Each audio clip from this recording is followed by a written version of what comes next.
Buenas noches para todos los que estamos aquí de manera presencial y a todos los que están conectados desde sus casas, desde su sofá, su cama, lo más cómodos posibles en esta noche un poco fría aquí en Bogotá, y a todos los de las ciudades que nos están viendo. Bueno, primero, muchísimas gracias por conectarse, por estar aquí. Para las primeras o las personas que es su primera vez en FOCAP, quiero que levanten la mano o que nos escriban en comentarios si es su primer FOCAP, si ya habían venido, si saben de qué es esta dinámica o están supremamente perdidos, porque la idea es que pues disfrutemos de esta noche. Para las personas que estamos aquí de manera presencial, hay unas recomendaciones, unos avisos parroquiales. El primero es que por favor siempre mantengamos el tapabocas bien puesto, así se nos empañen las gafas como a mí. El segundo es que no podemos comer en este espacio, y el tercero es que respetemos como el distanciamiento que tenemos en este instante. ¿Bueno? Entonces, para ir arrancando, espérense porque me complica aquí la vida.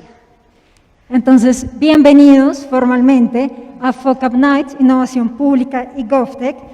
Y antes de arrancar y conocer quiénes van a ser nuestros invitados y las historias que tienen preparadas para hoy, quisiera darle las gracias a este espacio que nos abrió hoy las puertas para compartir fracasos en innovación pública y GovTech, y quisiera invitar a Germán. Bueno, aquí estamos preparados para todo. Germán no pudo estar en este instante, pero no importa. Muchísimas gracias a todos los del espacio que nos habilitan, y además del espacio, pues también a todo el equipo que hace parte de estos FOCAP Nights, que desde el año pasado, desde noviembre, empezamos a abrir espacios para compartir historias, fracasos y aprendizajes para seguir construyendo país. Y así que muchas gracias a los equipos de Medellín y Bogotá, que están ahí siempre pendientes de descubrir esas historias, y a nuestro gran aliado MILAB, el primer laboratorio GovTech de Colombia. Y pues aquí tenemos a Ana, para que nos cuentes un poco más qué es MILAB, qué están haciendo, y pues que sigamos con la conversación. Gracias, Cata. Buenas noches para todos. Complacidísima de tener actores y sobre todo compañeros y amigos interesados y también apasionados por los temas de la innovación pública. Muchas gracias a quienes nos acompañan presencialmente y también a quienes nos han acompañado de manera virtual ya durante 8 sesiones. Básicamente este espacio y esta corta intervención consiste, y ya parezco hay veces hasta disco rayado, en contarles un poco los avances que hemos tenido desde MILAB y desde nuestro lanzamiento. Bajo este nuevo enfoque hemos emprendido un trabajo junto con la CAF y la firma consultora IDOM para hacer un trabajo de diseño metodológico para acompañar a entidades públicas. Hoy me complace contarles que ya tenemos ese diseño metodológico y que lo próximo que estamos por comenzar a emprender es la atención de nuestra primera cohorte de entidades públicas que quieran trabajar con nosotros, que tengan equipos comprometidos y que por supuesto tengan identificados esos retos de transformación digital de los gobiernos desde el orden nacional y también territorial. Complacida también porque este nuevo espacio nos ha permitido entablar diálogos directos con actores como el Fondo FITIC, como IVO, que también tiene este nuevo enfoque que compartimos. Y pues bueno, invitarlos también a que estén pendientes de todas las actividades que desarrollamos desde MILAB, contarles que en el mes de septiembre vamos a realizar el primer foro GovTech y que también a partir de la próxima semana tendremos habilitada la convocatoria para 150 servidores públicos que quieran y estén interesados en participar en nuestro primer bootcamp para servidores públicos. Ahí vamos a abordar temas desde transformación digital, gobierno abierto. Voy a quitar esto. No me deja respirar, perdón. Gobierno digital, temas tan importantes en este mundo GovTech como la propiedad intelectual, como la vigilancia tecnológica, como las tecnologías exponenciales. Entonces también quienes quieran y estén interesados en acompañarnos en este ejercicio, bienvenidísimos. Y pues para no quitarle más tiempo a los invitados especiales, paro por ahí. Síganos en nuestras redes sociales con el hashtag, por supuesto, MILAB, y desde nuestra red institucional Impulsa Colombia. Muchas gracias. Vale, gracias, Ana. Sí, esto uno se ahoga un montón. Bueno, no sé cuántas personas llevamos, más o menos como unas 30 o 40 personas conectadas por Facebook. Díganos ahí desde dónde se conectan y estén súper pendientes a las historias que vamos a presentar para que hagan las preguntas que ustedes deseen. Entonces, quiero los que estén acá, por favor, levanten la mano. ¿Para quién es su primer FOCAP? Ok, bueno, tenemos varios. Bueno, para los que no conocen qué es FOCAP Nights, les traje este pequeño video para que nos conozcan un poco más.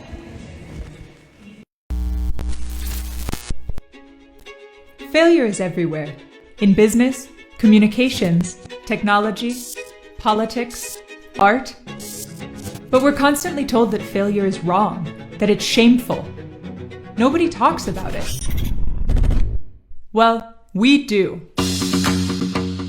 Fuck Upping is a global movement that helps people break free from the paradigms that limit their lives. We use failure to encourage difficult, vulnerable, and meaningful conversations. Fuck Upping was created in Mexico in 2012 when 5 friends got drunk on mezcal and someone asked, why does everybody always talk about the Zuckerbergs and the Gates of the world, but no one ever shares their failures?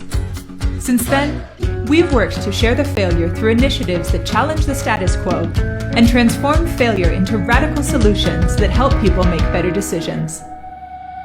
Fuck Up Nights is a global community in more than 300 cities across 90 countries where speakers share their stories of professional failure at monthly events. We help start conversations about vulnerability, authenticity, and empathy in local and academic communities. Fuck Up Enterprise works with corporations, NGOs, and governments around the world to design experiences that change the culture of work. We're working to build safe environments where leaders embrace failure and encourage vulnerability and honesty in ways that foster innovative organizational culture. Fuck Up Media creates content based on life's B-sides, sharing stories that are usually taboo. We are a group of non-traditional creators and radical minds working together to forge new economic and cultural structures. Members of a generation that is challenging the current system. Join the movement. Share the failure. Fuck up the system. Pero bueno, sí, nuestro objetivo es ayudar a la gente a eliminar esos paradigmas que limitan nuestra vida, como es el fracaso, que a veces no nos deja ir mucho más allá de lo que nosotros podemos lograr por el miedo. Pero nos hemos dado cuenta que cada vez que las personas se paran en la tarima o en donde estemos haciendo un FOCAP, pues se sienten súper orgullosos, así como esta niña viendo su imagen de meme con sus historias, siéndose responsables y como súper orgullosos de esta historia. Y durante todos estos años que hemos escuchado historias de fracaso, pues una vez alguien nos preguntó, bueno, ustedes escuchan todo el tiempo qué es fracaso, díganos qué es fracaso. Y la verdad no tenemos ni idea qué responderle, entonces empezamos a ver todas esas historias que habíamos escuchado y también nos fuimos al diccionario.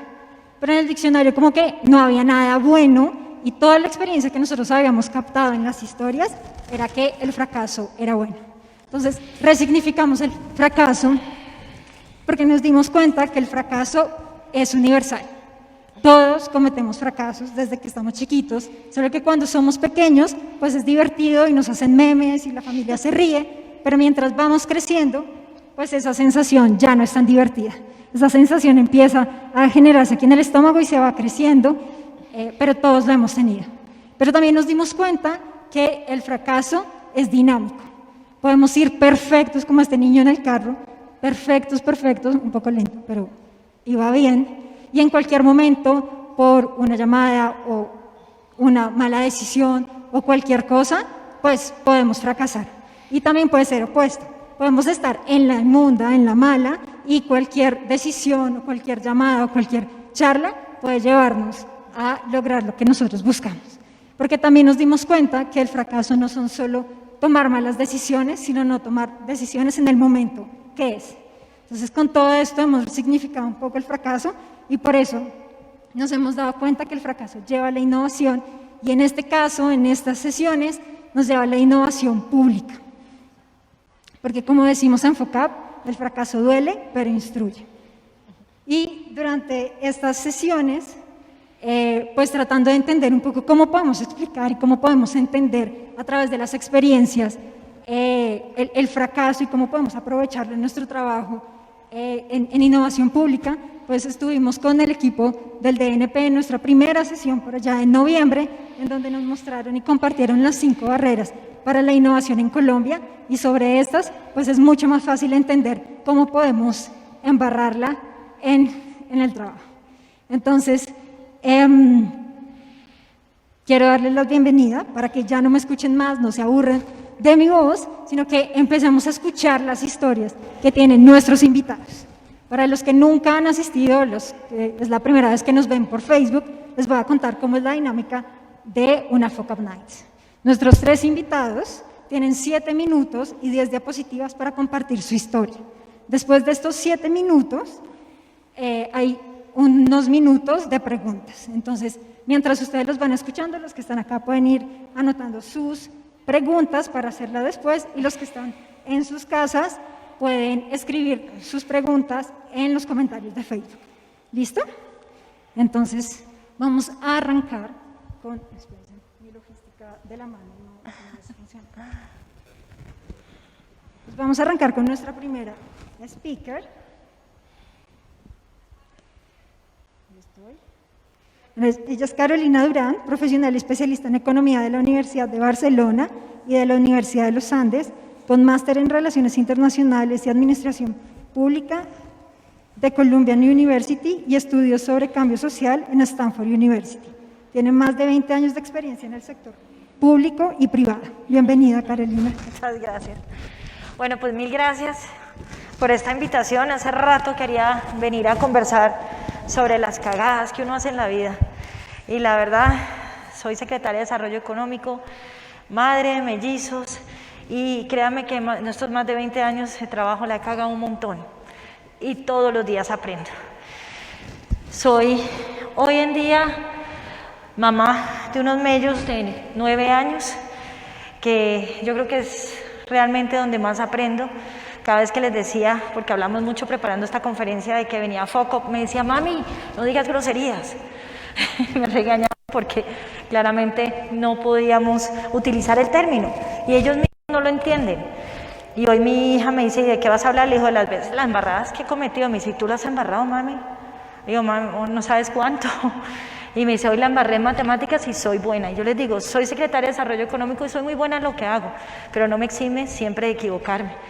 ¿Cuál es mi trabajo hoy en día? Cerrar brechas de capital humano, de innovación, de emprendimiento, de acceso a financiación, unir lo público y lo privado. Y por eso estoy feliz de estar acá, porque ese es el diálogo que tenemos que generar. A diferencia de pronto mis colegas que están aquí hoy conmigo, no voy a hablar tanto de innovación pública, voy a hablar de innovación, pero de intrainnovación. Una empresa, un corporativo que tenía más de 50 años en el mercado, sigue existiendo, decidió innovar. Y me llamó para que hiciéramos un proceso de intrainnovación. Y yo me sentía, como les decía ahora, como un grupo infiltrado, haciendo algo indebido, hace 10 años en una gran compañía donde todo el mundo nos miraba rarísimo. Y un poquito así me siento hoy en día acá, en Desarrollo Económico, con el deseo de innovar en lo público. Digamos, estoy un poquito más impedida para hablar sobre eso en este momento, pero cuando salga de mi investidura actual, con mucho gusto vengo y les cuento las cagadas que hayamos hecho acá también. Por ahora me voy a enfocar en las que hice hace unos 10 años. Esto era año 2012. Arrancamos con un deseo enorme de apoyar una empresa que estaba de capa caída. Era medios impresos, literalmente, es una revista. Y lo que querían era reinventarse y como poco anticiparse a la curva de lo que podía llegar a pasar en esa industria y crear una nueva unidad de negocio. Tenían algo muy bueno, tenían 50 años en el mercado y tenían un ranking de empresas, que a mí eso me apasiona, y esas empresas tenían muchos datos y esos datos estaban en un archivo, y el día que imprimían esa revista, que era un ranking de empresas, ese día hasta ahí llegaba el ranking, porque al día siguiente era obsoleto. Viniendo del mundo de la tecnología, viniendo del mundo de la innovación, se me ocurrió la gran idea de utilizar los datos de manera constante a través de una plataforma que se actualizaba pues, realmente en tiempo real, esa era mi meta, con una sala de redacción 24 horas, porque me fascina todo lo que es 24 horas, por eso estamos hoy aquí en Se Emprende 24 horas. Pienso que una ciudad como Bogotá se tiene que vivir de noche y de día. Y teníamos que vender esos datos accionables a la industria que estuviera dispuesta a pagar por eso. Eso funcionaba en el mundo, esto no es física cuántica. Así funcionan Bloomberg, Thomson Reuters y demás. Y aquí tenía que funcionar. Nosotros somos sofisticados, somos un mercado que entiende la importancia de los datos. Y los datos, pues obviamente el nuevo petróleo, de manera con inteligencia y analítica, ¿cómo no iban a pagar por eso? Obvio que sí. Pues ahí empezamos y ese fue, yo creo que el primer problema. Yo soy una gran vendedora, siempre he vendido muy bien y me fui a la junta de esta empresa que tenían éxitos de taquilla, además vendidos antes de imprimir, basado en imágenes sobre todo, no tanto en analítica, sí había mucho análisis en sus reportes periodísticos, pero su fortaleza no era temas financieros, no era conocido como una empresa financiera y mucho menos con datos. Y me fui a la junta directiva que llevaban toda la vida ahí, literal, a contarles que este negocio era el futuro de esta industria y que teníamos que coger este camino y me creyeron. Primera cagada. Tenían que haberme cuestionado un tris más y haberme dicho, oiga hermana, sí, pero esto ¿cómo lo vamos a hacer monetizable? ¿Cómo lo vamos a operar? ¿Cómo nos vamos a posicionar? Y yo creo que lo más importante ahí era bajo qué parámetros vamos a empezar a salir al mercado. Entonces, ahí vino otro error de parte, yo creo que de ellos, más que mío, es que me dijeron que eso tenía que salir muy bien. Y tiene que salir muy bien, porque es que nosotros no nos podemos dar el lujo de fracasar. Nosotros tenemos una marca y una reputación que mantener. Y nosotros siempre nos ha ido bien. Ahora es la industria la que está de capa caída, pero nosotros vamos bien. Nosotros nunca hemos perdido. Entonces, bajo esos parámetros arrancamos con un cheque, con una unidad de negocio que tenía que ser impecable, que teníamos que salir al mercado perfectos. Y eso pone una presión muy grande en un equipo novato y además midiéndonos con las mismas métricas que medían las demás unidades de negocio. Entonces, éxitos de taquilla totales, eso no se los voy a negar, todos los demás unidades de negocio siempre lo fueron desde el día 1. Y yo creo que ahí viene otro de nuestros errores. Yo traía una visión global, lo he sido, yo he sido nómada por naturaleza, acabo de llegar de vivir 7 años en Nueva York, trabajar con análisis de riesgo crediticio, y yo entendía que así se consumía la información en Nueva York, ¿por qué no aquí? Claro, yo no entendía lo específico de este mercado, y no entendía que aquí la información se transaba a punta de contactos y del voz a voz, y de pronto de una que otro almuerzo y un desayuno con gente que uno conoce. En Nueva York no es así, en Nueva York hay que pagar por la información, veraz, pertinente, accionable, y acá todavía no se movía así el negocio, el mercado. Entonces, eso fue una gran falla de saber leer el contexto, traer una visión global y tratar de implementarlo acá como funcionaba en otros países. También es cierto que el mercado cambia, y cambió, pero nos cambió para mal, y ya les cuento esa parte de la historia. Hay que saber leer el contexto, y por eso aquí hoy en Desarrollo Económico creamos un programa que se llama Entorno, porque el entorno es lo más importante y no lo supimos leer.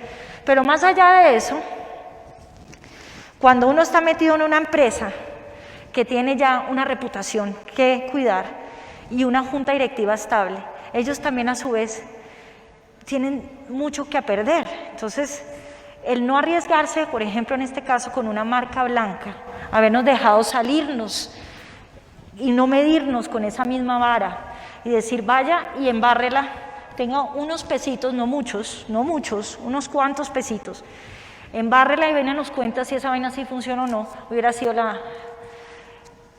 la salida.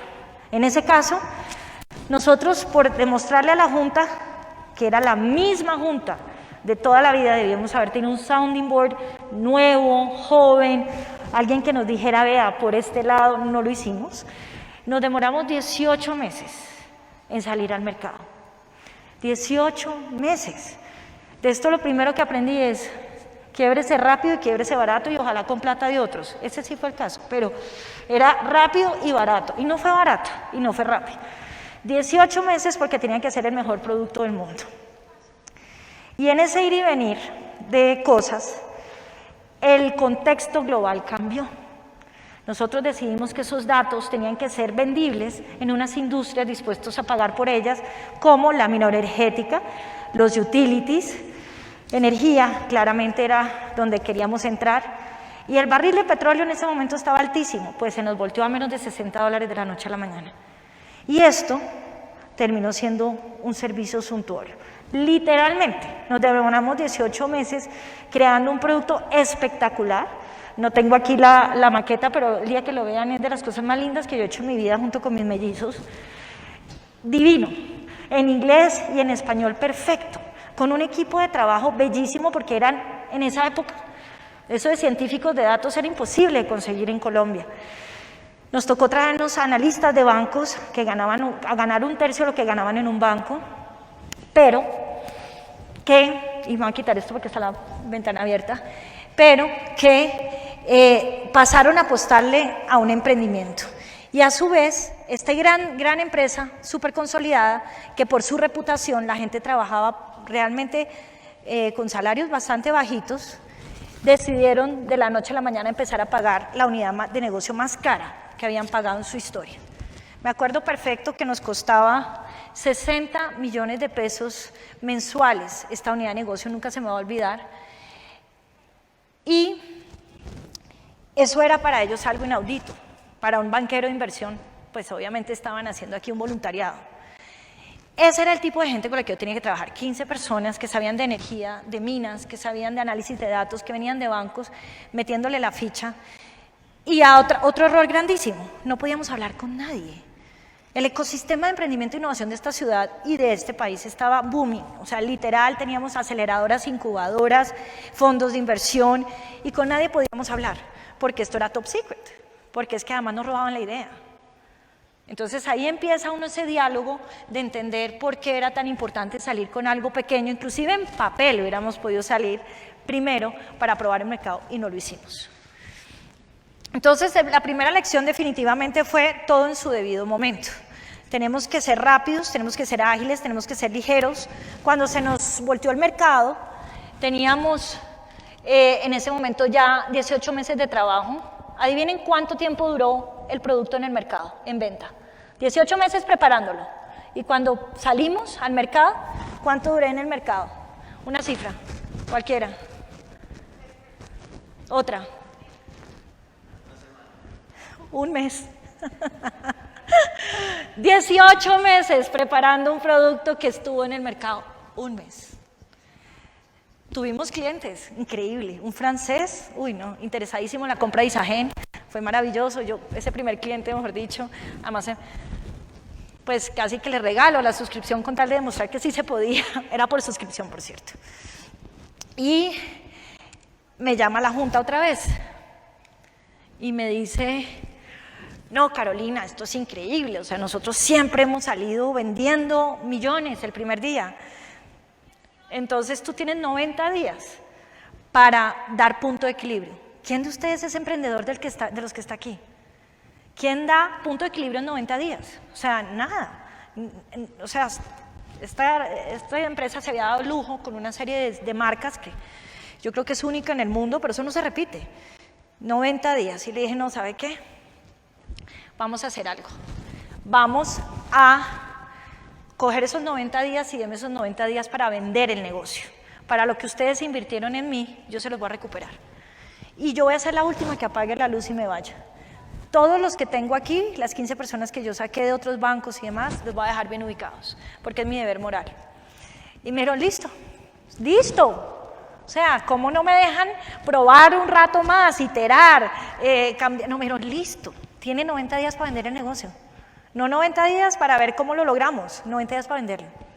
Así nos fuimos, hice lo que no había hecho antes. Hablé con todos y con toda la competencia potencial.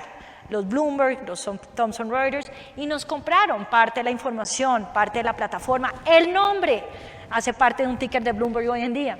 Algunos de los empleados se fueron a trabajar con ellos y literalmente yo apagué la luz el último día. De los grandes aprendizajes con esto, uno tiene que tener mucho más autonomía, menos plata. Estuvimos muy cómodos, hoy lo puedo decir tranquilamente, muy cómodos. Teníamos quien nos pagara la nómina, teníamos quien nos pagara la oficina, tuvimos quien nos pagara los viajes, tuvimos cómo hacer el negocio tranquilamente. Y uno no puede tener tranquilidad cuando uno emprende, ni siquiera cuando uno emprende, uno tiene que pullarse. Un caso de éxito, lo puedo decir con nombre propio, el tiempo con los de metrocuadrado.com, les dijeron aquí hay poquita plata y mucha autonomía, váyase para allá y no los quiero volver a ver sino hasta dentro de 2 años y me cuenta cómo le fue. Eso era lo que tenían que haber hecho y no lo hicimos, eso lo aprendí después. No medirnos con la misma vara y siempre aliarse inclusive con la competencia porque de ellos podemos aprender mucho. Pues esa es mi historia de una de las grandes embarradas, pero que gracias a eso, y les quiero decir con todos los socios y los miembros de esa junta directiva, hoy en día tengo una gran amistad, les ha ido muy bien a pesar de ese fuck up y hoy en día hemos hecho cosas juntos que nos han llevado también al éxito. Muchas gracias. Muchas gracias, Caro. Si quieres, quédate aquí y no sé si alguien del público tiene alguna pregunta y las personas que están en Facebook también pueden irnos escribiendo, sé que ya llegaron algunas. No sé si aquí alguno, una pregunta. Mientras se rompe el hielo para las preguntas, aquí de Facebook salen, enviaron. ¿Cómo se manejó al grupo de los tomadores de decisiones para convencerlos a cambiar, innovar y salir con algo rápido y ligero? No entendí, no te escuché la pregunta por él. ¿Cómo se manejó al grupo de los tomadores de decisión para convencerlos a cambiar, innovar y salir con algo rápido y ligero? ¿Cómo se convence? ¿Cómo se convence? Se Desde el manejó. principio. Cuando uno vende la idea y uno consigue el buy-in, así se llama, uno tiene que poner las reglas de juego. Ese es el momento, no es después. Ese es el momento cuando los tienes súper entusiasmados, decir, listo, sí, quieren, pero entonces esto se come así. Y entonces las reglas son, estas son las métricas, estos son los KPIs con los que me van a medir, no son los otros, y estos son los tiempos. Esto se tiene que madurar, pero también yo creo que uno tiene que sincerarse y decir, vamos a ir iterando, literalmente probando hipótesis y validando en el mercado fácilmente, cada 15, 30 días, no esperarse 18 meses para validar. Total. Bueno, yo tengo una pregunta y es, tenías 15 personas súper como profesionales en lo que hacías. ¿Cómo fue manejar la frustración de pronto que ellos sintieron cuando fue 18 meses de trabajo para venderlos en 3 meses? Muy difícil, sinceramente, porque todos habían puesto su corazón en lo que estábamos haciendo. Sabían la lucha interna, me han acompañado a los procesos de venta, de comercialización. Y pues no podíamos tapar el sol con las manos, sabíamos lo difícil que estaba haciendo vender, pero es que llevábamos un mes. Entonces, cuando esa decisión se toma, yo creo que lo más importante era hablar con la honestidad y también algo que les prometí a ellos, como se lo prometí a la Junta, es que yo los iba a dejar a todos muy bien. Y por ningún motivo iba a dejar que quedaran en la calle y con los brazos cruzados. Además son hombres y mujeres muy talentosos y todos de alguna manera tuvieron un buen rol y desempeño posterior en sus vidas y aprendieron de este fuck up. O sea, créanme que en las entrevistas de trabajo que empezaron a hacer, esto era lo que decían, ¿por qué se va? No, pues porque no funcionó el negocio, pero tenía que emprender, tenía que arriesgarme, tenía que probar cosas nuevas, estaban muy cómodos en sus bancos, en sus puestos financieros. Y esto les sirvió mucho para terminar de redondear esos perfiles y hoy laboralmente todos están muy bien, pero no fue fácil esa conversación, sin lugar a dudas. Debe ser. ¿Aquí alguna? Bueno, me voy con otra pregunta. Estamos muy tímidos acá, sé que somos poquitos, pero... La última pregunta es 3 cosas puntuales que en este momento estés trabajando en la Secretaría, o mentiras, 3 no, las que consideres hasta 3, que aprendiste de esa experiencia. No, pues todo. Prácticamente el ejercicio que me llevó después a ser directora de Ventures fue esa gran cagada. Cuando me fui a Ventures a dirigir la corporación, me enamoré del emprendimiento, me enamoré de la innovación, me di cuenta de lo que era el ecosistema de emprendimiento como una red de apoyo. El ecosistema está ahí para el servicio de todos nosotros que nos gusta arriesgarnos en la vida. y pasarme al otro lado y poderlos acompañar en ese camino es realmente lo que me apasiona en la vida. Hoy lo hago desde la Secretaría de Desarrollo Económico, tenemos unos modelos de negocio que nos permiten, o bueno, oferta institucional, que nos permite precisamente que la gente itere modelos de negocio rápidamente, que haga prototipados ligeros, rápidos, ágiles, que tenga un lean startup. Yo, por ejemplo, ni siquiera sabía que era eso cuando arranqué innovación en esta empresa. Ser muy ligeros en la contratación, hacer a los empleados partícipes del proyecto, esa fue otra cosa importante. Ellos, los socios de este negocio, eran una persona y su hija, y no querían tener más socios, porque si hubiéramos entrado con más gente que le diera know-how a esto, más piense, que probablemente no lo hubiéramos embarrado tanto, pero ellos decían que ellos nunca habían necesitado socios y que este no era el momento de empezar a hacer sociedad con alguien más. Y yo creo, sinceramente, que el hacer alianzas estratégicas o sociedades funciona muy bien cuando uno necesita precisamente traer ese know-how que uno no tiene. Entonces, en desarrollo económico hoy en día, aquí está Claudia Jimena, promovemos en emprendimiento y empleabilidad todo eso. Temas de trabajo en equipo, en esquemas solidarios, en prototipado ágil, en modelos de negocio ligeros. Eso es lo que hacemos, es el lenguaje que manejamos todo el día. Muchísimas gracias, Carolina. Además que algo súper importante de lo que dices y que también se ve mucho en innovación pública es que innovación pública no es solo el sector público, sino que hay otros stakeholders que también hacen parte y que se puede trabajar en conjunto en estas alianzas para generar innovación dentro de toda la parte pública. Quizás lo más importante de lo aprendido cuando llegamos acá a Desarrollo Económico, había una ruta de emprendimiento con 200 personas que jamás en su vida habían emprendido y jamás en su vida se habían quebrado, y como digo yo, no habían vendido ni un buñuelo, ni en el colegio. Entonces, eso lo eliminamos para traer el ecosistema. Hoy en día se emprende 24 horas, donde vemos y lo que estamos es precisamente los que ya lo han hecho, ya la han embarrado, y a estos son los que queremos acá, ayudando a los que quieren arrancar. Por lo menos con los errores que uno cometió, no necesariamente se van a equivocar, aunque uno nunca aprende del error del otro realmente, pero sí por lo menos uno los puede guiar mucho más, y ese es el tipo de personas que nos acompañan hoy en esta ruta de emprendimiento. Adicionalmente, como fondos de inversión, siempre invierten en aquellos que ya la han embarrado, y uno les pregunta el por qué. Dicen, si tengo 2 personas con 2 modelos de negocio excelentes, yo prefiero el que ya la embarró, por lo menos con eso no lo va a volver a embarrar, que uno que jamás se ha caído. Y era un poco lo que decía hoy cuando arranqué con mi hija, cuando venía para acá y me dice, mami, ¿tú la has embarrado? Sí, pero lo importante es lo que he aprendido de eso. Y eso fue lo que me llevó, honestamente, a estar aquí hoy. El error que cometí en aquella época y entender lo que pasa a un emprendimiento, por el dolor por el que pasa, para poderlo lograr. Total, muchísimas gracias, Carolina. Bueno, y vamos, dejé el clicker. Ah, no. Vamos con nuestro segundo speaker. Santiago García, cofundador de QuitLab, y como él se escribe, que me encantó, padre de los conceptos de innovación pública y ecosistema de innovación pública en Colombia, administrador de empresas de la Universidad de los Andes, y tiene un máster en innovación y emprendimiento del Instituto Europeo de Diseño de Barcelona.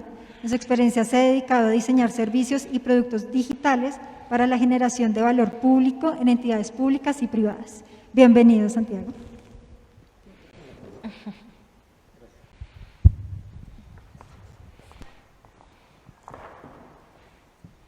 Bueno, me quito este porque además de que hablo arrastrado con tapabocas, peor aún. No se entiende, sí.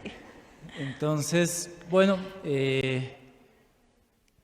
malcriado. ¿Por qué malcriado? Y es que cuando estaba en el 2018 coordinando el Centro de Innovación Pública Digital del Ministerio TIC, pues me había convertido en un innovador público malcriado. Y pues en ese momento nosotros éramos lo más hippie chic de la innovación pública, y ustedes me ven ahí con corbatín presentando un evento, el evento Experience en Medellín, pues claro, y teníamos papá rico y mamá famosa. Papá rico porque teníamos el Ministerio TIC que nos ponía el dinero, y teníamos el respaldo de Naciones Unidas. Claro, no quiero decir que las cosas hayan sido fáciles. Realmente con el equipo de innovación pública de ese momento la tuvimos que guerrear y guerrear bastante, tuvimos que romper cierto tipo de paradigmas y trabajar muy duro para conseguir lo que conseguimos, pero definitivamente sí teníamos una serie de condiciones muy particulares. Y para que ustedes entiendan qué tan particulares eran las condiciones, déjenme les cuento una anécdota. En el 2014, 4 años antes de ser un innovador público malcriado, estábamos organizando el segundo evento Experience, que en ese momento era el evento de innovación pública más grande del mundo, con 18 países invitados, escenario en Cartagena, y me habían autorizado a hacer la contratación de un grupo musical colombiano que estaba radicado en Berlín, y los trajimos desde Berlín para que cerraran el evento. Cuando fuimos a cerrar el evento, pues habíamos tenido una hackathon como parte del evento y estábamos entregando los premios a los desarrolladores, y pues ya era viernes, llevaban 3 días de evento, estaban en Cartagena, estaban mamados realmente, y pues apenas recibieron los premios, se volaron. Y salió el grupo a tocar y ya no había nadie, solo estábamos los organizadores, éramos unas 7, 8 personas, y pues nada, nosotros fuimos los que recibimos el concierto, la cagamos realmente, la cagué yo porque yo era el que había insistido en que trajéramos ese grupo desde Berlín hasta Cartagena para el concierto. Pero ese era el tipo, digamos, de condiciones que nosotros teníamos. Y pues en ese momento yo había terminado mi maestría en innovación hace un año, estaba convencido de que teníamos que generar este tipo de espacios para que la innovación pública realmente calara dentro de las entidades gubernamentales. Pero pues por más talleres que hacíamos esto no calaba. Y entonces realmente un año después veíamos que no íbamos para donde debíamos ir. Habíamos hecho muchos talleres, habíamos tirado mucho post-it, muchos Lego Serious Play, pero pues realmente poca innovación, es decir, pocos resultados. Al fin de cuentas la innovación no solamente es ese tipo de elementos, sino son los resultados, el valor que se genera.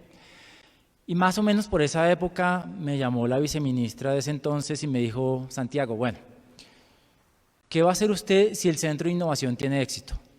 La pregunta era bastante particular, no me estaba reclamando por qué las vainas no funcionaban, sino qué iba a hacer si el Centro de Innovación tenía éxito. Y era una buena pregunta porque ustedes saben que los restaurantes mueren con el éxito. Y entonces me puse a pensar qué era lo que teníamos que hacer nosotros si efectivamente íbamos a tener éxito. Y entonces, pues claro, empezamos a modificar el enfoque y yo llegué con una nueva visión al equipo. Y en ese momento, cuando llegué con esa nueva visión al equipo, pues tuve un motín. Y una de las personas que había hecho parte del equipo del Centro de Innovación, que incluso yo había recomendado para que contratáramos, empezó a boicotear las cosas, empezó a hablar con el equipo, empezó a hablar con los jefes y me hicieron un motín. No estaban de acuerdo con la visión que yo traía para el Centro de Innovación. Yo realmente me sentí mal porque nunca había sentido esa resistencia del equipo, nos llevábamos bastante bien y sentí una gran cantidad, digamos, así lo sentía yo, de hostilidad, y nunca había manejado una situación de ese estilo. Afortunadamente, pues gracias a darle cierto tipo de participación a las personas, digamos, que eran más críticas del proceso, pues logré volverlas a encauzar y encauzarlas en torno a la visión, y de ahí en adelante las cosas cambiaron. Y desde ese momento hasta 2018 fue la época dorada para nosotros. Nosotros empezamos a generar modelos de negocio para comunidades víctimas del conflicto en la Sierra Nevada que han ganado premios y que todavía son vigentes. Generamos eficiencias administrativas en entidades como la DIAN. Incluso en el 2018, que fue la etapa, nos ganamos 3 premios de innovación, uno en España, uno en la Red de Gobierno Electrónico de América Latina y el Caribe, y en el 2018 fuimos uno de los 3 mejores equipos de innovación pública a nivel mundial. Es decir, estábamos en la cima. Pero pues cambió el gobierno y yo pensé dentro de mi prepotencia técnica que las cifras iban a ser suficientes. Teníamos un estudio de impacto donde decía que la relación costo-beneficio pues era bastante atractiva. Teníamos de nuestro lado a la OSD, pero nuestro modelo de negocio había cambiado y ahora éramos dinamizadores del ecosistema de innovación pública en el país y nuestro patrocinador había quedado desatendido. Y entonces, al fin de cuentas, pues esto llegó a su fin. Y en diciembre el Centro de Innovación Pública Digital cerró. Y no logramos hacerlo. Mi abuelo me decía a veces cuando me mandaba a hacer alguna vuelta en la que yo me demoraba, me decía, ¿qué hubo? ¿No pudo, mijo? Yo pensaba, no pude, abuelo, no pude mantener el Centro de Innovación Pública abierta. Y si me hubieran preguntado que si cambiaría algo de lo que hice durante mi tiempo en el Centro de Innovación, diría que no lo cambiaría porque lo hice todo con convicción, con amor hacia la construcción de lo público, con trabajo duro, pero sí, efectivamente, después de reflexionar, hay unas cosas que cambiaría, cosas que no hice. Lo primero, cacarear los huevos.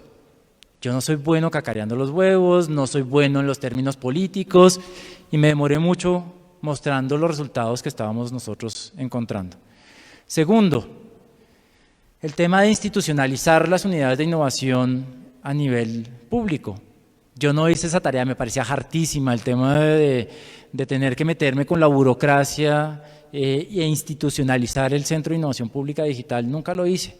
Y claro, como no estaba institucionalizado, fue fácil terminar el convenio y se acabó el Centro de Innovación Pública Digital. Y finalmente, no consentí a mi jefe. Y creo que hay que consentirlo, pues claro, no hay que ser lambones, pero sí hay que ayudar a sacar el mercado, hay que ayudar a tender la cama. Al fin de cuentas, hay que ayudar a quien lo está patrocinando a uno. Y cuando ustedes se ganen otra vez la confianza, otra vez tratan de sacarla del estadio en la forma que ustedes lo saben hacer. Y no de la forma como la quieren hacer las personas que pasan por este tipo de cargos públicos y que pasan de tránsito.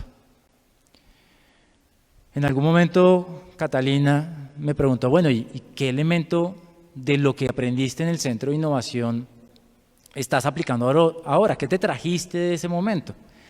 Y cuando estuve pensando recordé, y esto creo que todo el equipo se lo trajo, además del bullying constructivo, porque nos trajimos el bullying constructivo, que es una muy buena técnica para estimular equipos, la generosidad.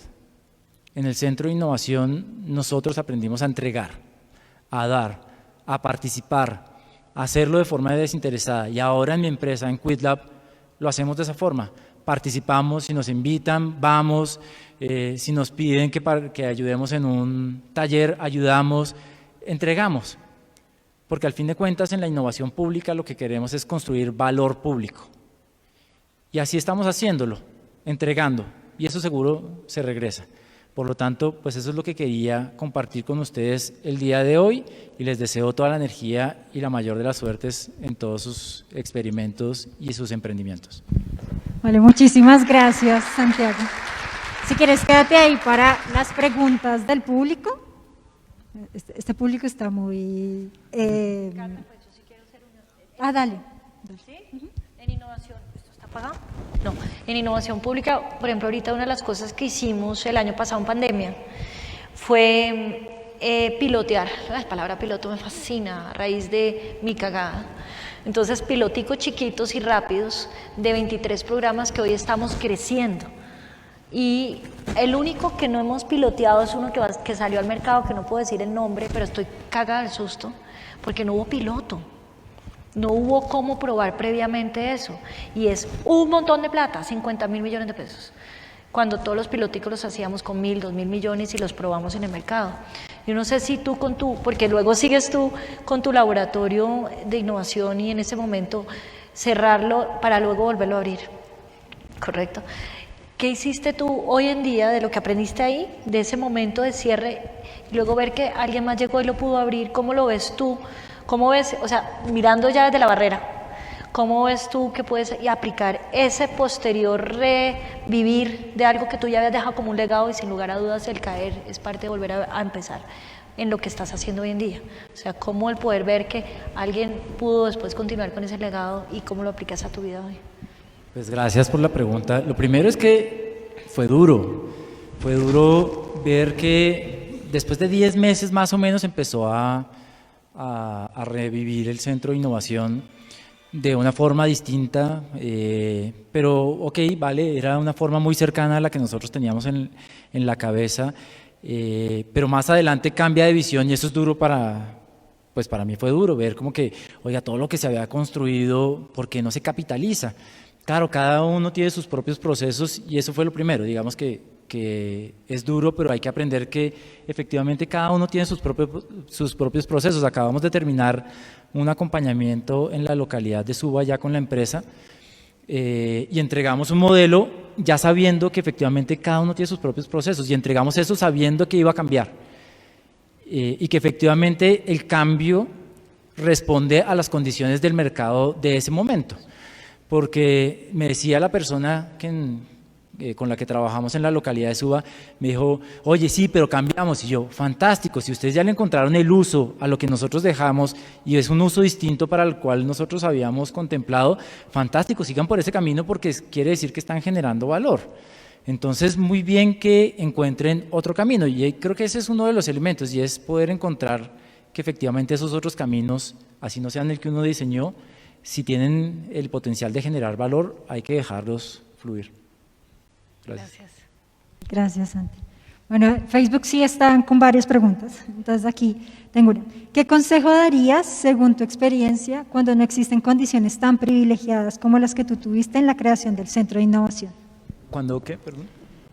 ¿Qué consejo darías, según tu experiencia, cuando no existen condiciones tan privilegiadas como las que tú tuviste en la creación del Centro de Innovación? Ah, sí, qué vaina, ¿no? Yo la tuve fácil, o bueno, más fácil que muchos otros. Pero bueno, uno, y algunos los había dado Carolina también, porque digamos que no tanta plata. Cuando uno tiene plata uno se vuelve perezoso. Y eso nos pasó a nosotros, nos volvimos perezosos. Entonces, el no tener tanta plata ayuda a ser ágiles, a ser recursivos, a buscar la forma de hacerlo. Lo otro también es que además, ya los había dicho Carolina antes, el tema de buscar aliados. Uno no trabaja solo y si uno no tiene toda esta serie de condiciones y privilegios que nosotros tuvimos, pues hay que buscar aliados. Y hay un montón de aliados que están dispuestos a trabajar de la mano con uno. Claro, en la innovación pública es súper complejo trabajar con los privados, pero hay un montón de privados que están dispuestos a entregar trabajo de forma gratuita simplemente porque quieren ver que las cosas públicas florezcan. Entonces buscar aliados es un buen elemento y siempre tener un patrocinador dentro de las entidades es algo bueno, pues alguien que no necesariamente sea alguien de plata, sino alguien de toma de decisiones, porque eso ayuda a que las cosas se muevan y que uno tenga esa autonomía que también mencionaba Carolina hace unos momentos. Súper. Y la última. ¿Por qué crees que algunas personas del equipo no estuvieron de acuerdo al inicio con el cambio de visión y cómo fue el proceso para encaminarlos a todos hacia el mismo lado? Creo que había dos perfiles, uno más que estaba buscando figurar, ¿no? Pues que quería que efectivamente fuera su visión la que estuviera allí adelante, entonces ese era un elemento y ese, digamos, con esa persona no logramos luego alinearnos y salió del equipo, que fue bueno para el equipo también, y creo que bueno también para esa persona, pues porque él ya floreció en otras dimensiones dentro del mismo ministerio y encontró pues por dónde era que era su camino allí al interior, pero con las otras personas era porque está el tema de la zona de confort, y entonces me decían, oiga, nosotros somos makers y nos gusta hacer cosas, ¿cómo me va a poner a mí ahora a dinamizar un ecosistema? ¿Eso qué quiere decir? Y además yo tenía un cuento del ecosistema basado en la biología y hablaba del biótopo y la biocenosis, y entonces claro, pues es como que todavía me maman gallo, pues como que allá viene Santiago con su cuento del biótopo y la biocenosis, pero entonces pues estaban en una zona de confort en donde querían seguir haciendo lo que saben hacer, pero esa fue también la forma en la cual pude volver a alinearme con ellos y con ellas específicamente, y les pedí que hicieran una investigación muy particular en torno a qué hace fuerte un ecosistema, y una de ellas está muy relacionada con temas de sostenibilidad, y cuando hizo la investigación hizo clic con la nueva visión, y esas dos personas cuando hicieron clic se alinearon con el propósito, con el nuevo propósito del Centro de Innovación. Entonces fue darles la participación a ellas para que ellas propusieran como por dónde podríamos seguir, y eso fue lo que nos ayudó a alinearnos. Vale, perfecto. Muchísimas gracias, Santiago, por tu historia y tus respuestas. Entonces vamos ahora con nuestra última speaker. Ella es María Victoria Osorio, economista y politóloga, magíster en política pública, una innovadora apasionada por explorar nuevas maneras de aprender haciendo, entendiendo el uso de la tecnología como un habilitador de la transformación del Estado. Actualmente se desempeña como coordinadora del Centro de Innovación Público Digital. Además cuenta con experiencia en finanzas públicas y viabilización de proyectos. Bienvenida, María Bea. Muchas gracias, Cata. Buenas noches. Después del protocolo de bioseguridad, como pudieron ver. Mil gracias. Bueno, entonces, A mí no se me entiende nada con tapabocas. listo. Entonces la historia que les traigo hoy, ya van a entender un poco por qué el título, pero para tranquilidad de los fans del Centro de Innovación Pública Digital, después de esa historia que nos cuenta Santiago, revivimos, otra vez estamos más fuertes y como con nuevos proyectos, nuevas ideas y demás. Y pues igual seguimos embarrándola, eso sí, no lo hemos perdido, seguimos ahí enfrentando el día a día y pues así nace esta historia que les voy a contar. Entonces, todo arranca en noviembre del año pasado, me dieron la oportunidad de llegar a coordinar el Centro de Innovación Pública.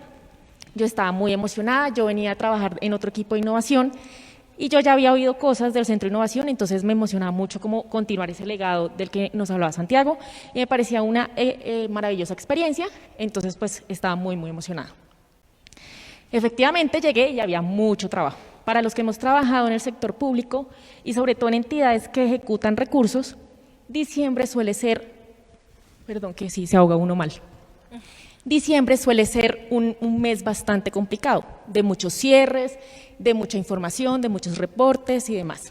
Entonces, esta era yo en noviembre, diciembre, trabajando y en ese momento éramos solo 2 personas. De un momento a otro me llega un correo, de esos correos miedosos, donde me están invitando a una reunión para que hablemos específicamente de un proyecto. Este proyecto consistía en el diseño de 4 soluciones de inteligencia artificial y uno de esos era para Mintic y la reunión era específicamente para hablar de ese Mintic. Yo preparé la reunión, me estudié pues, lo que íbamos a hablar y, oh sorpresa, cuando llego me dicen, María Victoria, la solución de inteligencia artificial que se diseñó para Mintic no funciona. Básicamente porque está en un lenguaje de programación diferente al que Mintic puede apropiar en sus servidores. Se imaginarán que esto es un ministerio que da lineamientos sobre este tipo de información y que nos toque a nosotros, pues fue una embarrada gigante, nada que hacer. Entonces, ¿qué hicimos? Pasar la página, respirar profundo, pensar en cómo solucionar este tema. Le tocamos la puerta al operador, que era el que había diseñado en su momento la solución, y obvio nos iba a ayudar por una módica suma.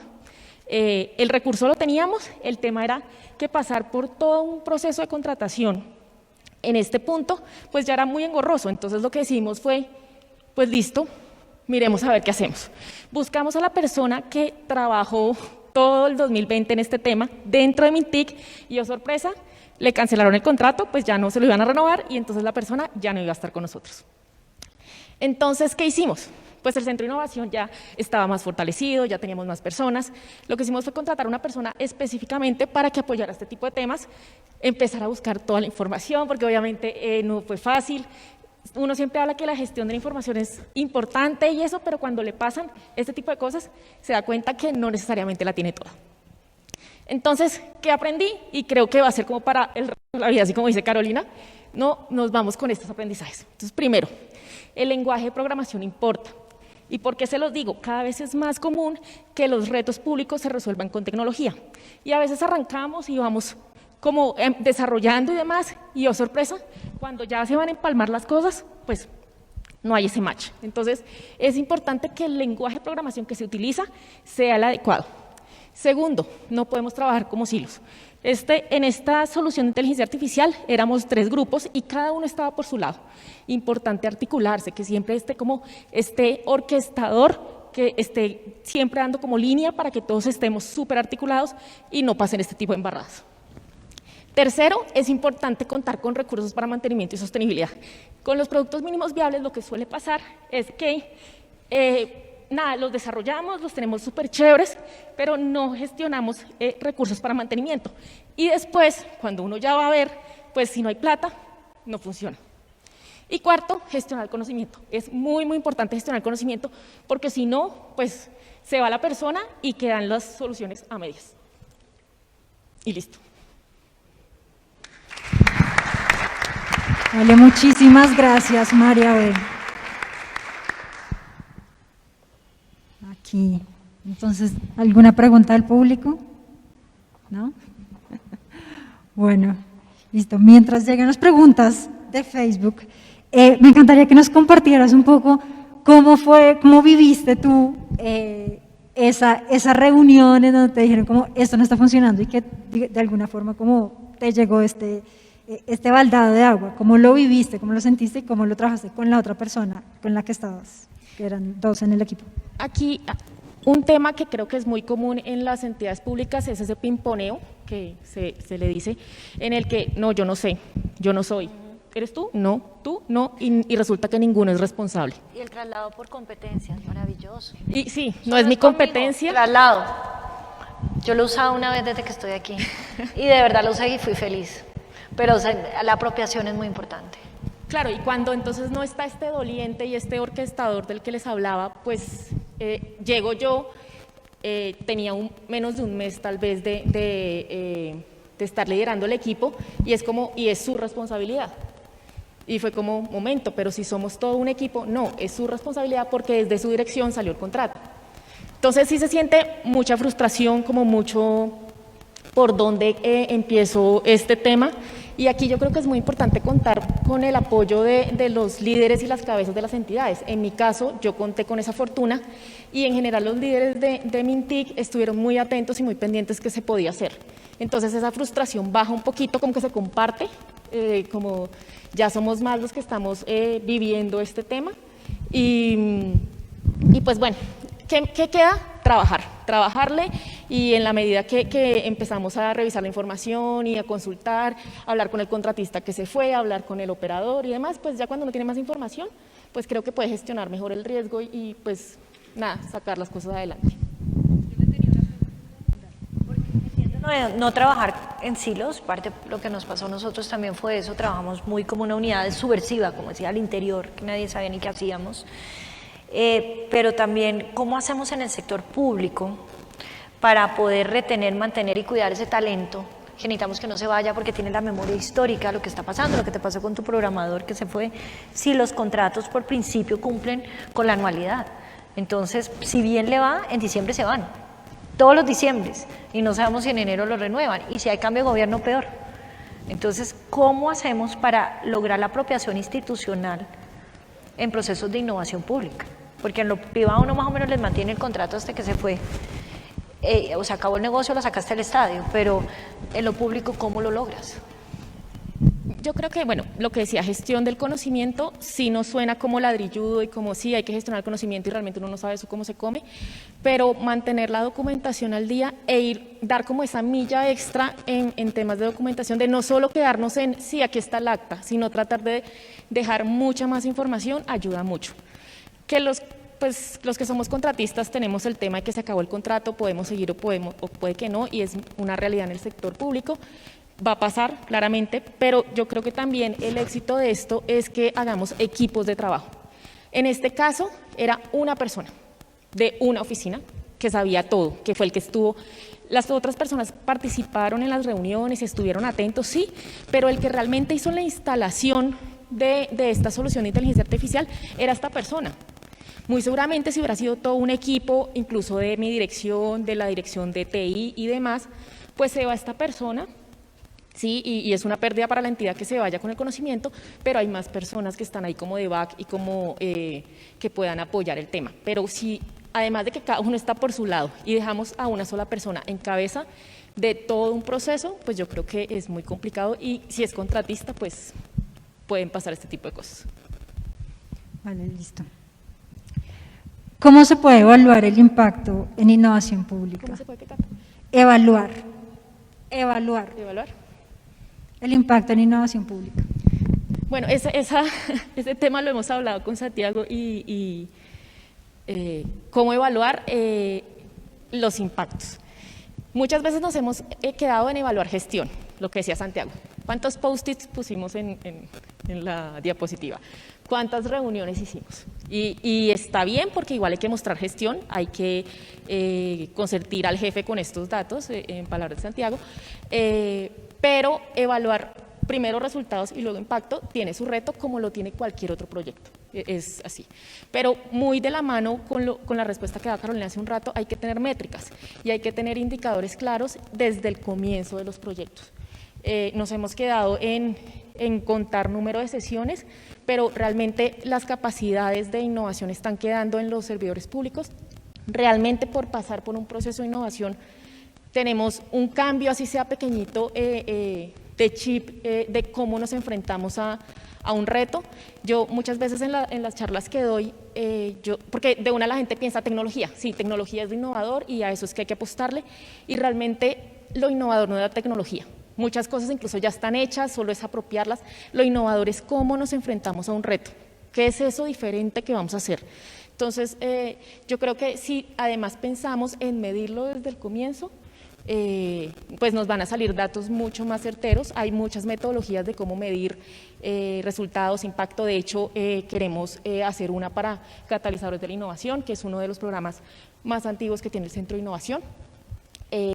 Pero pues bueno, metodologías hay muchas, pero creo que es también entender y cambiar ese chip, que nosotros aquí lo que estamos haciendo es cambiar la mentalidad, que iteremos más, que tengamos como esta mentalidad un poco más experimental, y pues eso tiene un reto, claro que sí, pero pues a eso hay que apuntarle.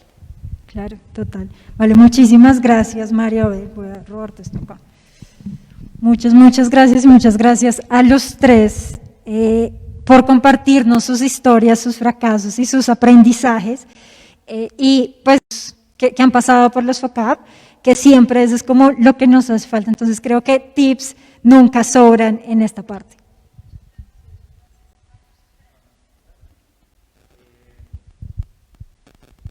Bueno, pues puedo contar desde nuestra experiencia. Lo primero es que cometimos el error en algún momento de no tener desde el principio las métricas establecidas.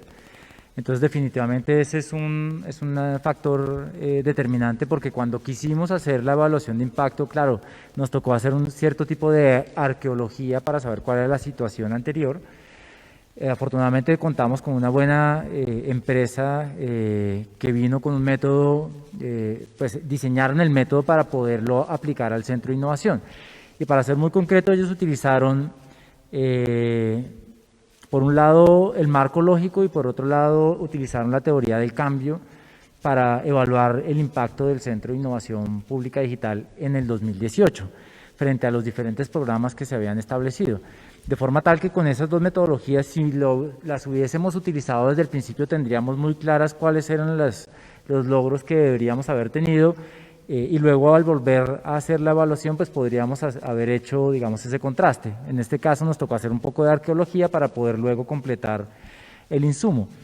Hacer evaluación de la relación costo-beneficio fue bien complejo. Nosotros queríamos llegar, y hay un documento de Nesta, de este laboratorio de innovación pública en el Reino Unido, que es el de los ITIMS. Ya otra persona, digamos, que pasó por aquí, Juan Felipe Yepes, lo había mencionado, porque el Centro de Innovación Social que él coordinaba, pues estuvo ahí, y ellos tienen unas medidas de, oiga, ¿cuánta fue esa relación entre inversión y retorno?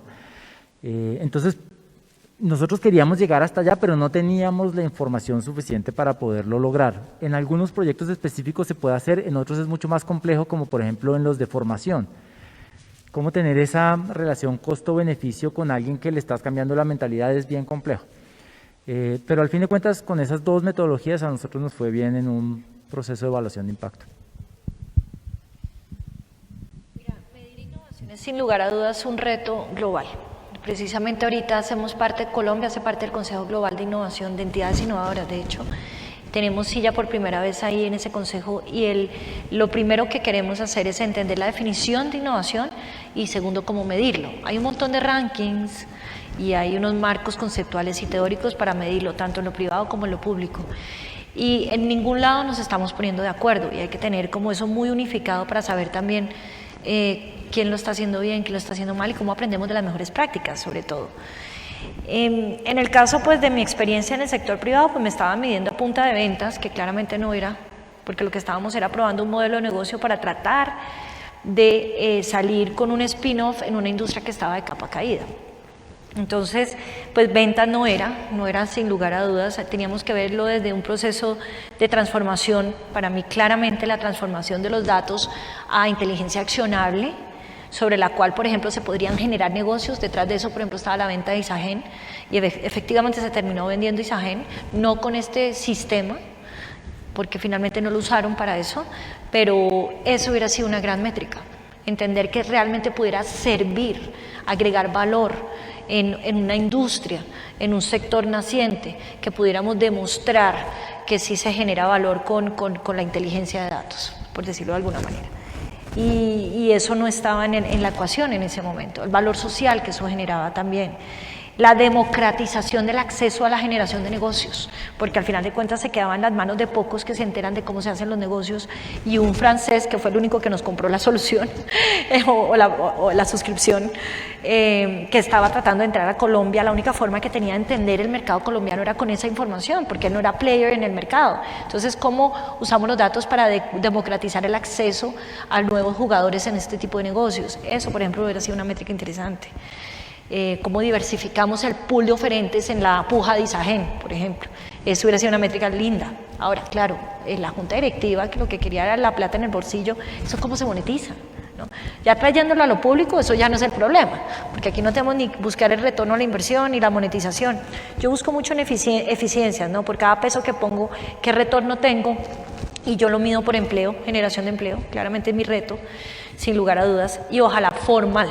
Y dentro de eso también mido la generación de empresas y las empresas que ayudan a salir de lo que yo llamo todavía el Valle de la Muerte, y pues lo medimos a la entrada para ver si logramos generar ese cambio. Llevamos poquito aquí como para decirte si realmente nuestras acciones innovadoras en esta oferta institucional que creamos gracias a los 23 pilotos del año pasado está generando ese cambio que queremos en la sociedad, que es lograr sacar esas empresas del Valle de la Muerte con todo y pandemia y lograr generar empleo.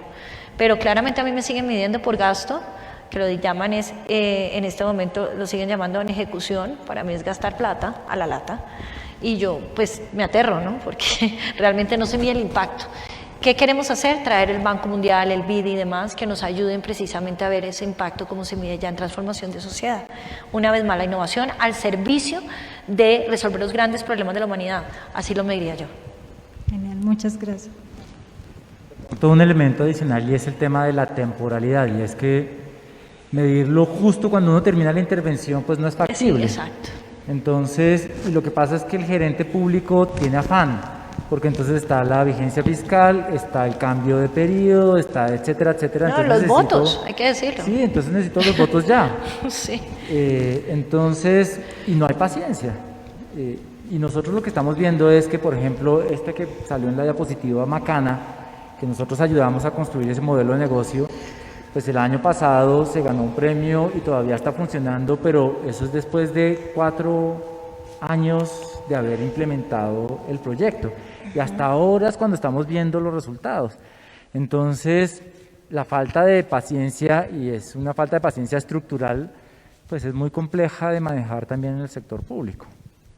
Total, sí, me recuerdas, en nuestra edición pasada, Javier Guillot, también como unos años después, es que el trabajo que ellos hicieron de la corrupción con los almuerzos de los niños, pues fue que empezó a sacar más los datos. Entonces sí, es algo súper importante de ver.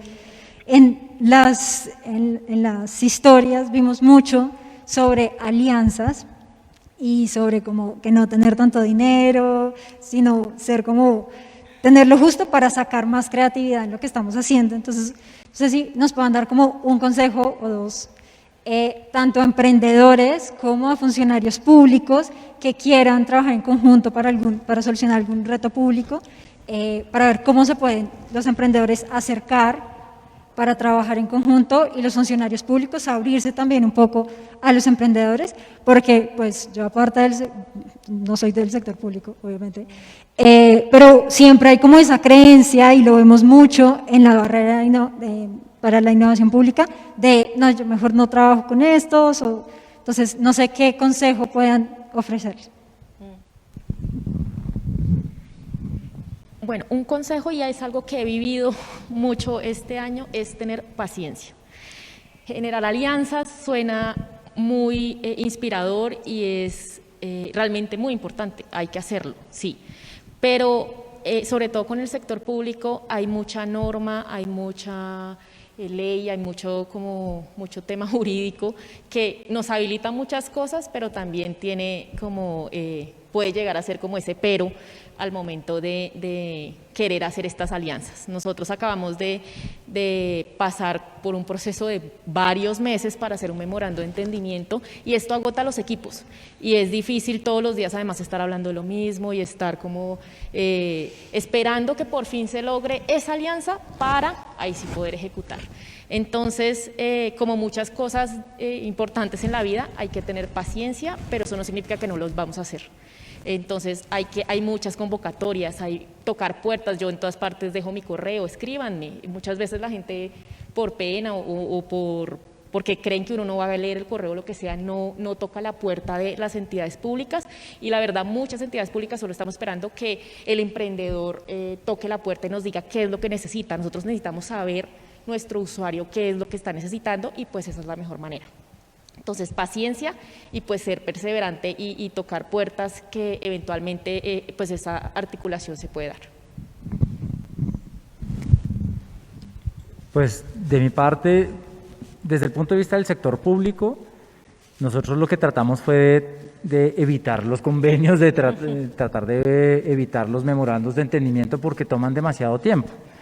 Y eran alianzas de colaboración. Aquí está Jody Parra, con quien colaboramos alguna vez cuando él estaba en el DNP, y dijimos, oiga, nosotros queremos, en ese momento estábamos mirando un modelo de evaluación para la innovación, y terminamos generando un modelo de evaluación para los equipos de innovación pública, y nunca tuvimos un convenio de cooperación ni un memorando de entendimiento, y el proyecto pues ellos tenían los recursos, tenían el proveedor y nosotros participamos y sacamos de nuestro tiempo para sacarlo adelante. Entonces creo que toca en algunas ocasiones funcionar un poco fuera del sistema. Es triste, pero toca hacerlo porque pues un convenio toma eternidades. Entonces funciona mucho con la empatía con las personas. De buena voluntad, entre comillas, y afortunadamente hay mucha gente de buena voluntad en los temas de innovación pública. Y en el emprendimiento es similar. Nosotros lo que hemos hecho es tratar de generar lazos de confianza a través de la empatía y de entregar. Y ahí nuevamente hemos hecho algunas alianzas que siguen siendo tácitas. Entonces, con el Fondo de Poblaciones de Naciones Unidas no tenemos una alianza escrita, pero pues ellos saben que pueden contar con nosotros cuando nos necesiten. O con emprendedores, en este momento estamos apoyando a 2 emprendedores, uno que trabaja en Chingaza y otro que trabaja en el Cocuy, para que saquen sus negocios de turismo sostenible, y lo estamos haciendo con una alianza tácita, y ellos por ahora confían en nosotros y nosotros confiamos en ellos, porque establecimos una relación de confianza y no hemos necesitado de una carta. En algún momento necesitaremos una carta porque vendrán los recursos, etcétera, etcétera, pero hasta el momento nos ha funcionado bastante así. Y creo que hay gente transparente en este mundo de la innovación pública y vale la pena aliarse con ellos. Bueno, nosotros en Desarrollo Económico tenemos una plataforma que se llama Bogoteca Abierta, que es para retos de ciudad. Y lo que queremos o hacemos ahí es invitar a los emprendedores a que solucionen cualquier reto que tengamos, desde cómo cierran y abran las puertas del Transmilenio hasta cómo manejar los desperdicios de la ciudad. Hemos hecho unas cuantas convocatorias, estamos invitados a participar en las próximas que saquemos. Digamos, ese no es el gran problema, porque sí hay un diálogo entre lo público y lo privado para innovar y hacer innovación abierta pública.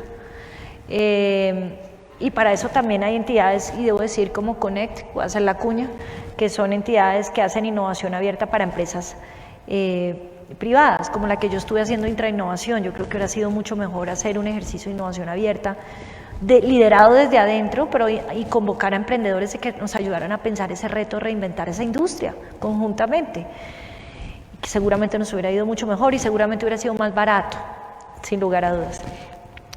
¿Cuál es el gran reto que tenemos hoy en día? La alcaldesa de Bogotá se los puso como reto a los abogados, es cómo hacemos la contratación de la innovación pública.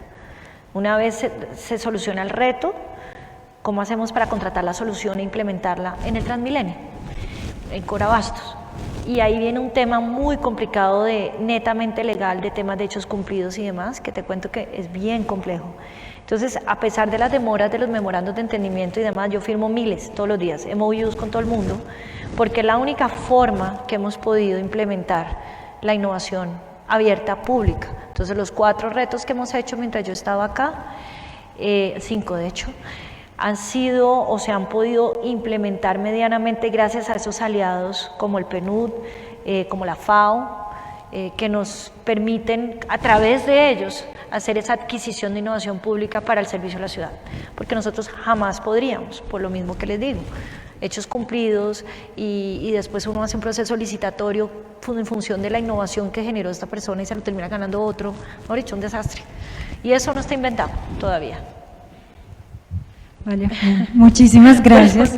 Sí, bueno, ahí son cositas que uno va pudiendo anotar como emprendedor, como funcionario, para que fluya también el trabajo. Y sé que MILAB también tiene ahí el mapeo para todas las organizaciones, empresas que quieran, y startups que quieran registrarse para trabajar en conjunto.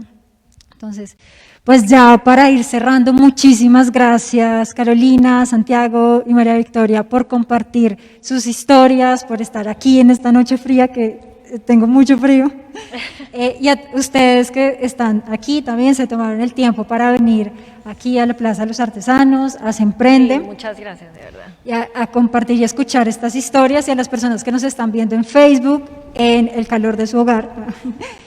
Muchísimas gracias. Antes de cerrar y despedirme, me encantaría que Anita viniera y pues nos diera como el cierre de este encuentro.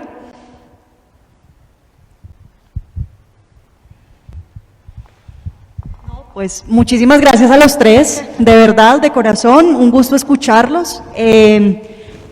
En estas 8 sesiones nos hemos dado cuenta que compartimos dolores, pero también hemos encontrado caminos juntos. Por ejemplo, ahora estábamos, después de tu intervención, chateando, oiga, necesitamos sentarnos con la Secretaría de Desarrollo Económico a contarles cómo ha sido el modelo que hemos diseñado para acompañar retos y que nos habilita para hacer esa contratación a través de CTI, porque nos hemos asesorado de expertos que han acompañado a la Procuraduría, a Colombia Compra Eficiente. Pues creo que necesitamos eso, seguir articulándonos y sobre todo operando como ecosistema para que ese conocimiento que hemos identificado que es necesario gestionar al interior de las entidades también fluya entre nosotros mismos, como entidades, como emprendimientos que tienen esta vocación para acompañarnos a resolver los retos, como en ese diálogo permanente con los mismos solucionadores que hemos encontrado. Y creo que ahí quiero cerrar haciendo una última cuña, y creo que lo olvidé ahora en mi primera intervención, es que desde MILAB también venimos mapeando esas potenciales soluciones que tiene el mercado, de las que obviamente el sector público puede implementar y que quieren trabajar con nosotros como gobierno desde el orden nacional y territorial. Así que también queremos poner a disposición de los servidores públicos que nos están viendo a través de las redes sociales, a quienes nos están acompañando hoy, para que también tengamos esas conversaciones y esos espacios de conocimiento para conocer y profundizar sobre esa oferta, para entender sobre qué tecnologías se están apalancando ellos para acompañarnos a nosotros como entes de Estado y de gobierno. Muchísimas gracias, reitero. No ha sido fácil tener una sesión o una edición especial de FOCAP con enfoque GovTech e innovación pública, porque he identificado que es muy fácil pararse a hablar de los errores cuando se fracasa con la plata de un privado, con la plata de uno. No ha sido tan fácil pararse a hablar cuando hemos errado y la hemos embarrado y cagado con plata de todos. Entonces, agradecerles por eso, porque pararse acá a contar ese tipo de falencias que hemos tenido, pues no ha sido fácil, pero pues seguiremos en nuestro intento también para que en este ecosistema también se sigan removiendo esas barreras culturales que tenemos y que hemos identificado. Necesitamos muchos más diálogos como estos y estamos dispuestos a que esto permanezca. Muchísimas gracias a todos. Santi, de una. Es que ahora que estabas mencionando el tema de los emprendimientos y que Carolina dice, oiga, es que es muy difícil que un emprendedor construya algo y luego pues el Estado, el gobierno no se lo compre, pues venía a mi cabeza el tema de que el emprendimiento público no solamente busca como cliente al sector público, sino la generación de valor público. ¿Un qué? Un impacto público, exactamente. Y entonces, y en este momento las empresas que se deberían estar creando deberían tener todas, absolutamente todas, cierto tipo de impacto público. Es decir, el planeta en este momento no está en condiciones de darse el lujo de que existan empresas que no generen cierto tipo de impacto público. Desde buenas condiciones de contratación hasta impactar efectivamente en el medio ambiente o en las condiciones sociales o algo de ese estilo. Y esta es una invitación también para los emprendedores que nos vean y es, si su modelo de negocio en este momento no tiene cierto tipo de impacto público, es un modelo de negocio ya obsoleto. Es decir, dejen de pensar en ese modelo de negocio si no tiene cierto tipo de impacto público. Nuevamente, el planeta, ni la sociedad, ni la humanidad, ni la naturaleza se puede dar el lujo en este momento de tener emprendimientos que no tengan ese tipo de características. Entonces, se me venía eso a la cabeza y quería complementarlo. Gracias. Santi, gracias. Importante, por ejemplo, contarles que de esos 110 emprendimientos que tenemos mapeados, inclusive los que tienen esa vocación neta 100% público, es un nivel muy bajito. Nos hemos encontrado con empresas y emprendimientos y pymes que tienen esa dualidad en su modelo de negocio, por así decirlo, pero además emprendimientos que han estado toda su trayectoria enfocada al sector privado, pero que ahora sí están entendiendo la necesidad de involucrarse en ese impacto o en esa necesidad pública. Entonces creo que satisfactoriamente podemos observar, así tengamos un mundo por lo pronto muy pequeño, porque pues hablar de 110 emprendimientos con vocación o con enfoque GovTech es muy poco en relación con esa cantidad de emprendedores que tiene el país, pero entender que al menos hay una intención de estas empresas que se han dedicado al sector privado, pero que quieren trabajar junto con nosotros para fortalecer ese modelo B2G, es bastante satisfactorio y creo que hay una luz de esperanza y que ellos pueden ser los catalizadores de ese gran movimiento para que esos otros emprendimientos que sí todavía no tienen muy claro cómo hacerlo, pues puedan ayudarlos a empujar a que estén también desde esta orilla. Dale, bueno, sí, ahora sí, muchísimas gracias a todos por estar acá, a todos los que estaban en su casa. Muchas gracias. Nos vemos en nuestras próximas ediciones de FOCAP Nights, Innovación Pública y GovTech, que también esperamos que sean semipresenciales para poder compartir y empezar a tener estos contactos y estas conversaciones tan interesantes para seguir construyendo e imaginando un futuro juntos. Entonces, muchísimas gracias y bueno, nos vemos pronto.